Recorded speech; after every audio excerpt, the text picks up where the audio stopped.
Assalamualaikum warahmatullahi wabarakatuh. Halo, saya Titi Kurniawati, nomor induk mahasiswa 191510061. Di video kali ini saya akan membahas salah satu materi pada mata kuliah Dasar Biomedik 2 tentang penggolongan obat. Nah, obat adalah apapun yang menyebabkan perubahan fisiologi atau psikologi organisme saat dikonsumsi. Oke, kita lanjut. Penggolongan obat itu terbagi menjadi 6, yaitu penggolongan obat berdasarkan jenis, berdasarkan mekanisme kerja obat, berdasarkan tempat atau lokasi pemakaian, berdasarkan cara pemakaian, berdasarkan efek yang ditimbulkan, dan berdasarkan golongan kerja obat. Nah, penggolongan obat berdasarkan jenis terbagi menjadi 5, yaitu obat bebas terbatas, obat keras, obat wajib apotek, serta obat psikotropika dan narkotika. Pada obat bebas, terdapat lingkaran berwarna hijau dengan garis tepi berwarna hitam. Obat bebas artinya obat tersebut dijual bebas di pasaran dan dapat dibeli tanpa menggunakan resep dokter. Yang kedua, ada obat bebas terbatas. Nah, ini adalah 6 tanda peringatan dari obat bebas terbatas. Jadi, obat ini merupakan obat-obatan dalam jumlah tertentu yang masih dapat dibeli di apotik tanpa resep dokter, namun disertai tanda peringatan. Obat ini terdapat lingkaran berwarna biru dengan garis tepi berwarna hitam. Lanjut yang ketiga, pada penggolongan obat yang selanjutnya yaitu obat keras. Nah, pada obat keras terdapat lingkaran berwarna merah dengan huruf K di tengahnya.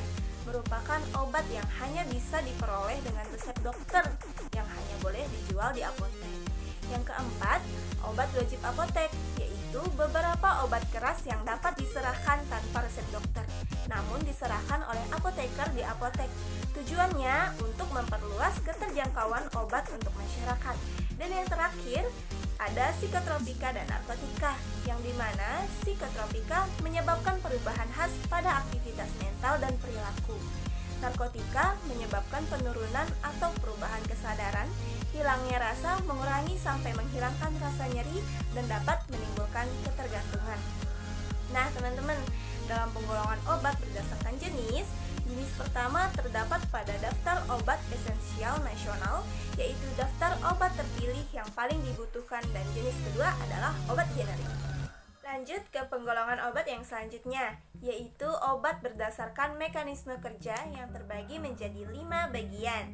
Nah, contoh bagian yang pertama yaitu ada antibiotik, bagian yang kedua yaitu vaksin dan serum, bagian ketiga yaitu analgesik, bagian keempat yaitu vitamin dan hormon, dan bagian kelima yaitu aqua pro injeksi dan tablet placebo. Selanjutnya yaitu obat berdasarkan tempat atau lokasi pemakaian yang terbagi menjadi 2, yaitu obat dalam, contohnya paracetamol, dan obat luar, contohnya sulfur. Selanjutnya ada obat berdasarkan cara pemakaian yang terbagi menjadi 6, yaitu secara oral, rektal, sublingual, parenteral, langsung ke organ, dan melalui selaput perut. Obat berdasarkan efek yang ditimbulkan terbagi menjadi 2, yaitu sistemik dan lokal. Penggolongan obat yang terakhir yaitu obat berdasarkan kerja obat yang terbagi menjadi 8. Pertama, ada antibiotik yang digunakan untuk menghambat pertumbuhan bakteri penyebab infeksi. Yang kedua, ada antiinflamasi untuk meringankan rasa nyeri dan memperlambat atau membatasi perusakan jaringan.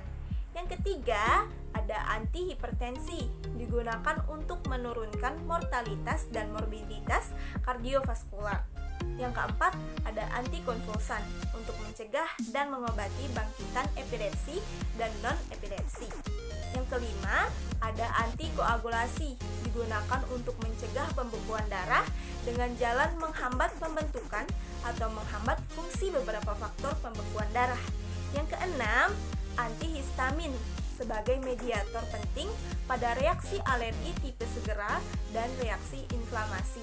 Yang ketujuh, ada psikotropika yang digunakan dalam bidang ilmu kedokteran jiwa. Dan yang terakhir, yaitu anti jamur untuk mengobati infeksi yang disebabkan oleh jamur atau fungi. Baiklah, itu tadi macam-macam penggolongan obat. Semoga dari video ini pengetahuan kita tentang obat menjadi semakin bertambah. Terima kasih, tetap jaga kesehatan. Wassalamualaikum warahmatullahi wabarakatuh.